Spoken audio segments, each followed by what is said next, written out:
শায়েখ আহমদুল্লাহ বাংলাদেশের একজন 25 আলেমে দিন, কিন্তু ইদানিং কোরআনে কারিমের সবচাইতে বিরুদ্ধে যারা এই দেশে অবস্থান নিয়েছে তারা আজ এই আলেমের বিপক্ষে উল্টাপাল্টা কথা বলছে।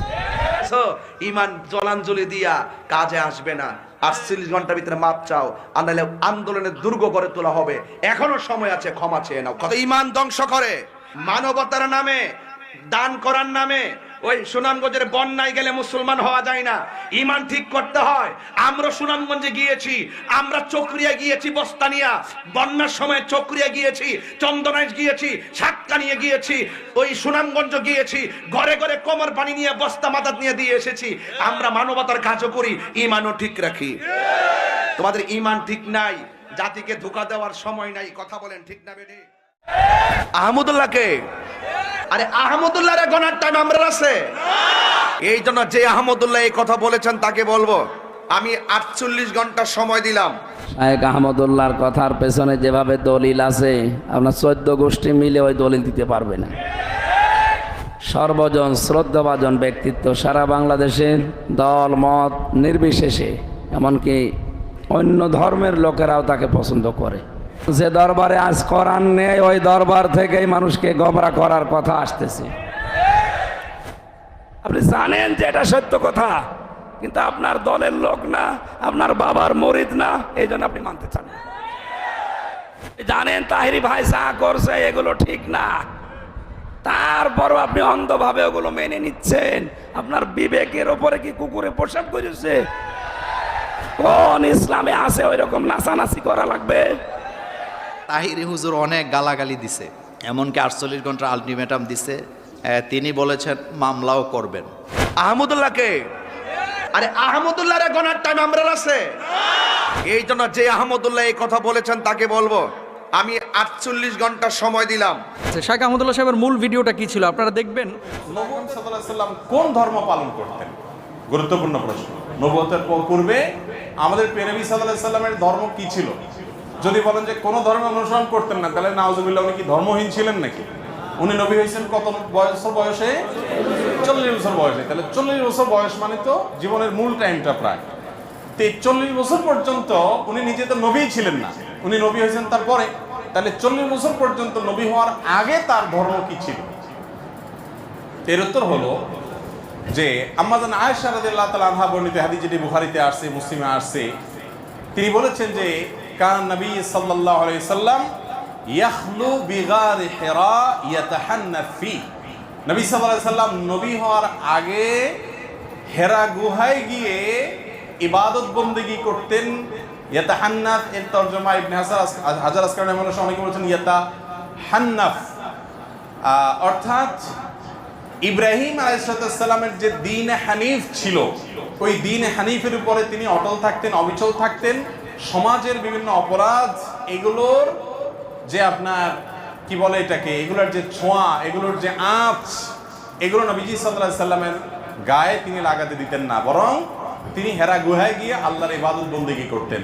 ইব্রাহিম আলাইহিস সালামের যে মিল্লাত ছিল, মিল্লাতে ইব্রাহিমই যেটাকে বলা হয়, এই মিল্লাতে ইব্রাহিমের উপরে নবী করিম সাল্লাল্লাহু আলাইহি সাল্লাম ছিলেন। তাহলে তার নবুয়তের আগের যে সময়টা, এই সময়টাতে তার যে দিন ছিল, এটা ছিল দিন ইব্রাহিম। কোন দিন ছিল? তার বাবা পূর্বপুরুষ ইব্রাহিম আলাইহিস সালামের দিন এবং মিল্লাতের উপরে ছিলেন, এবং সেই মিল্লাত, সেই আকীদা এবং সেই ইমানের উপরে থেকে তিনি গারে হেরায় গিয়ে আল্লাহ তাআলার জিকির, আল্লাহর স্মরণ, দোয়া করতেন। নবী করিম সাল্লাল্লাহু আলাইহি সাল্লাম মক্কায় জন্ম হয়েছে, তার মক্কায় বড় হয়েছেন, 40টা বছর নবী হওয়ার আগ পর্যন্ত এখানে কাটিয়ে দিয়েছেন। আল্লাহ রাব্বুল আলামিনের নবী হওয়ার একটা প্রমাণ এটাও যে 40 বছর একটা সমাজে একটা অন্যায় এবং শিরকের সমুদ্রের মধ্যে ছিলেন, কিন্তু শিরকের এক ফোঁটা পানি, কাদা, ময়লা, নোংরা কোনো কিছু তার শরীরকে, তার ব্যক্তিত্বকে, তার আমলকে, তার বিশ্বাসকে এক মুহূর্তের জন্য স্পর্শ। এটা সম্ভব শুধুমাত্র তার বেলাতে, যাকে রক্ষা করেছেন স্বয়ং আল্লাহ। তার নবী মুহাম্মদ সাল্লাল্লাহু আলাইহি সাল্লাম মক্কায় সবাই যখন মূর্তি পূজা করে, সবাই যখন শিরক করে, সবাই যখন শিরকের ভিতরে নিমজ্জিত, সবাই যখন বিভিন্ন জাহিলি যুগের কর্মকাণ্ডে নিমজ্জিত, গোটা সমাজ একদিকে যাবে, একটা মানুষ স্রোতের বিপরীতে একা একা টিকে থাকবে, কেউ তাকে ওয়াজ নসিহত করে কনভিন্স করছে, এরকমও না। এটা হতে পারে শুধুমাত্র কিসের মাধ্যমে? আল্লাহ তাআলার হেফাজতের মাধ্যমে। তো নবী হওয়ার আগে তিনি মক্কার মানুষদের এই শিরকপূর্ণ যে দিন, এটার অনুসারী ছিলেন। তিনি ছিলেন ইব্রাহিম আলাইহিস সালামের মিল্লাতের কি ইমাম আল্লামা আলুসি রাহমাহুল্লাহ সহ বিশ্ববিখ্যাত মুফাসসির মুহাক্কিক উলামা ইকরাম এই কথাই বলেছেন যে তার আগের যে জীবন সে অ্যানালাইসিস করলে দেখা যায় যে তিনি দ্বীনে হানিফের উপরে ছিলেন। তিনি যদি নিজে নবী হওয়ার আগে এক মুহূর্তের জন্য অন্যদের দেখা দেখি বাচ্চা কালেও যদি অন্তত শিরকের কাজ করতেন, নাউজুবিল্লাহ, তাহলে শিরকের বিরুদ্ধে তিনি যখন তাওহীদের দাওয়াত দিয়েছেন, মক্কার মানুষ বলতো যে তুমি নিজেই তো একসময় করতা, ঠিক না বেঠিক? কিন্তু অমুসলিমদের রচিত কোনো নবীজির জীবনী গ্রন্থেও এরকম তথ্য পাবেন না যে মক্কার কোনো মানুষের বুকের পাটায় বল ছিল যে নবীজিকে বলবে যে তুমি নিজেও করেছো। কারণ তিনি শিশুকাল থেকে সবাই শিরকে নিমজ্জিত থাকলেও বা বেশিরভাগ মানুষ নিমজ্জিত থাকলেও তিনি কিন্তু আল্লাহর অশেষ অনুগ্রহে সেফ ছিলেন, নিরাপদে ছিলেন। তার আপন দাদা তিনি মক্কার কুরাইশদের নেতা ছিলেন, যারা মূর্তি পূজা করতো তাদের লিড দিতেন। কিন্তু আল্লাহ তাআলা নবী সাল্লাল্লাহু আলাইহি সাল্লামকে হেফাজতে নিজের আপন চাচা আবু তালেব, তিনি নবী করিম সাল্লাল্লাহু আলাইহি সাল্লামের অনেক প্রিয় ছিলেন। নবীজি সাল্লাল্লাহু আলাইহি সাল্লাম তার স্নেহের ভ্রাতুষ্পুত্র ছিলেন। কিন্তু তারপরও চাচা বা দাদার আদর্শকে বা চাচার বন্ধুরা, বাবার বন্ধুরা বা অন্য যারা আছেন, মক্কার মুশরিক যারা ছিলেন, সবাই তো ধরেন উনি যখন ছোট সবাই তো সিনিয়র মুরব্বী, তাদের ভুল কিছু তিনি গ্রহণ করতেন। এটাই তার একটা বিশেষ আপনার মুজিজা বলতে পারেন, অলৌকিকত্ব বলতে পারেন, যে আল্লাহ তাআলা তাকে হেফাজতে রেখেছেন। আসসালামু আলাইকুম রহমতুল্লাহি ওয়া বারাকাতুহু। দর্শক, 48 ঘন্টা তাহিরির যে আলটিমেটাম ছিল এটা শেষ। সুনামগঞ্জে শাইখ আহমদুল্লাহ স্যার আপনার এই দান সৎকার করছেন বা তান্ত্রপিল দিয়েছেন, এটা নিয়ে ওনার হিংসাত্মক মনোভাবে একটা উনি বলছেন যে এইভাবে ওনারা চক্রিয়াতে কক্সবাজারে বিভিন্ন জায়গায় ওনারও দান সৎকার করছেন। তবে দান সৎকার করাটা ভালো, এটা ভালো জিনিস। তবে এটা যত দান সৎকার যত গোপনীয়ভাবে করা যায় ওটা ভালো। তবে তো বর্তমানে তো আপনি মিডিয়ার যুগ তো, যার কারণে এটা প্রকাশ হয়ে যায়। তো ওই হিসাবে আমি এখনও দেখি না তাহিরে কোথাও কোনো জায়গায় দান সৎকার করছেন, বা আমি এইভাবে কোনো কোথাও ইউটিউবে বা কোথাও সোশ্যাল মিডিয়াতে এখনও পর্যন্ত দেখি না। হইতেও পারে, হইলে এটা ভালো। তবে এটা তারা হিংসাত্মকভাবে যে কথাটা বলছেন যে আরে কি বালের আহমদুল্লাহ থামদুল্লাহ এটা আমরা গনাই ধরি নাকি, বা আমরা এরকম দান সৎকার আমরাও বহুত কিছু করছি, এই সে এগুলো বলার কি দরকার আছে? তুমি আলেম যদি হয়ে থাকো, তোমার ভিতরে হিংসাত্মক ভাব থাকবে কেন? তোমার থাকবে নমনীয়ত ভাব। যদি তুমি আসলি আলেম যদি হয়ে থাকো, তোমার ভিতরেও তো আমরা ওই গুণ দেখতেছি না। তুমি বাইরে আলোচনা ডেলে দেয়, ফানি দিয়ে কফি খাইবেন বা ও মুর্শিদ এই সমস্ত আলতু ফালতু জিনিস দিয়ে, এগুলো দিয়ে কি তুমি বাইরে আলোচনা? তুমি কি ভালো কিছু দিয়ে কি বাইরে আলোচনা?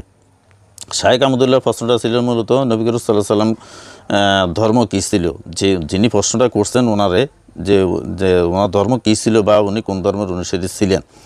তো এটার উত্তরে উনি কিন্তু সুন্দর করে কিন্তু উনি বলে দিয়েছেন, বা কত বছর বয়সে উনি নবী পূর্ণাঙ্গ হয়েছেন বা নবীতি পাইছেন, এরকমভাবে প্রশ্নটা করা হয়েছে। তাহলে উনি তো উত্তরটা ঠিকই দিয়ে দিছে। উনি আবার বলেও দিছে যে মিল্লাত আবিকুম ইব্রাহিম, উনি ইব্রাহিম আলাইহিস সালামের অনুসারী, এরকমভাবে কথাটা ছিল আর কি। যাক, ওই হিসাবে কিন্তু উনি কথাটা বলে দিচ্ছেন শাইখ আহমদুল্লাহ স্যার, যদিও আমরা এটা বলতে পারি নাই ঠিক মতন। তবে আমার আরেকটা কথা হচ্ছে, আমার এখানে মূল প্রশ্নটা হচ্ছে এটা, যারা আপনার দেখবেন মকরবাজ লোক, তারা দেখবেন সবসময় মানুষের দোষ গুণ এগুলো বিশ্বাস খুঁজে বেড়ায়, কারণ ওদের কাজ হইল এটা।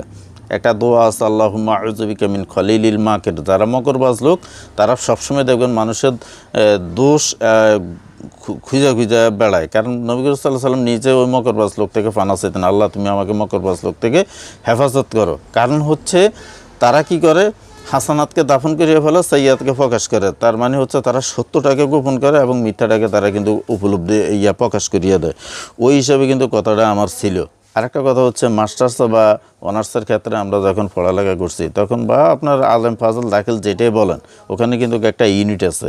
প্রত্যেকটা ইউনিটের ভিতরে কিন্তু আমরা চ্যাপ্টার অনুযায়ী কিন্তু কোটেশনগুলো থাকে, প্রত্যেকটা হাদিসের গ্রন্থ বা বিভিন্ন জায়গা থেকে। এখন এক একটা ইউনিটের ভিতরে আপনার হাদিস আছে আপনার প্রায় 30টা 40টা 50টার উপরে হাদিস আছে। এখন আমি পরীক্ষার ক্ষেত্রে মাত্র কোটেশন অনুযায়ী 3টা 4টা হাদিস পড়ে আমি ফাজল পাস করে নিলাম, বা প্রত্যেক ইউনিট থেকে একটা দুইটা যেগুলো কমান আসবে ওগুলো অনুযায়ী আমি পড়ালেখা করলাম, ওই অনুযায়ী আমি পাস করলাম, ফাজল পাস করলাম। কিন্তু আমার ফাঁসার আরেক ভাই কিন্তু ঠিক আছে ইউনিট সবগুলোই পড়ছে। এখন নতুন করে যখন সে কোনো একটা দলিল যখন দেয়, একটা দলিল যখন দেয়, তখন এটা আমার থেকে নতুন অনুভব মনে হয়। কিন্তু আমার বোঝা উচিত হয়তো আমি এটা পড়ি নেই, কেউ একজন পড়ছে অথবা ওনার ভালো জানা আছে, ওই হিসাবে কিন্তু তারটা সহি হইতে পারে। তাহলে দোষ ধরার আগে নিজেকে দেখতে হবে যে আমি কতটুকু ওজনের মানুষ, ওটা আগে আমার ট্রাই করা উচিত।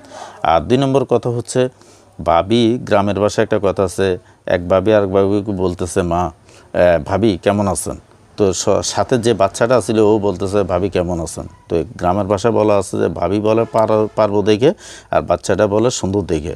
তো কথায় এই যুক্তিটা দেওয়ার উদ্দেশ্য হচ্ছে, আমি যখন আজাদ বিশ্ববিদ্যালয়ে পড়ি বা আমি কোনো একটা ইউনিভার্সিটিতে যখন আমি পড়ি, তখন কিন্তু আমি আমার কলেজের নামটা উল্লেখ করি। যেমন আমার কথায় ধরেন, আমি আমার কলেজে পড়ছি নারায়ণগঞ্জ তুলারাম কলেজে, আমি কিন্তু আমার কলেজের নাম উল্লেখ করে দিয়েছি মেহেদি হাসান রাষ্ট্রবিজ্ঞান অনার্স নারায়ণগঞ্জ তুলারাম কলেজ, এটা আমি উল্লেখ করে দিছি।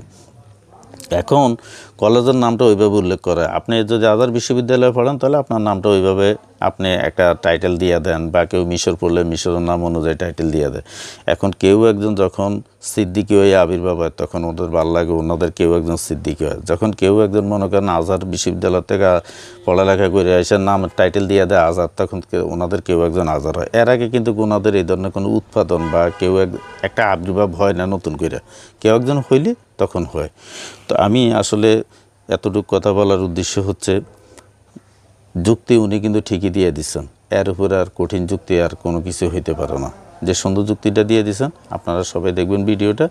আর যদি আমার কোনো ভুল ত্রুটি হয়ে থাকে আমাকে মাফ করে দেবেন। তবে আসুন্না ফাউন্ডেশন এবং রোজ টিভিকে সালাম জানাই এবং তাদের থেকে ক্ষমা নিয়ে নিচ্ছি, কারণ তাদের থেকে আমার ভিডিওটা নেওয়া, ওই হিসাবে তাদের থেকে আমি ক্ষমা নিয়ে নিচ্ছি। আসসালামু আলাইকুম রহমতুল্লাহ।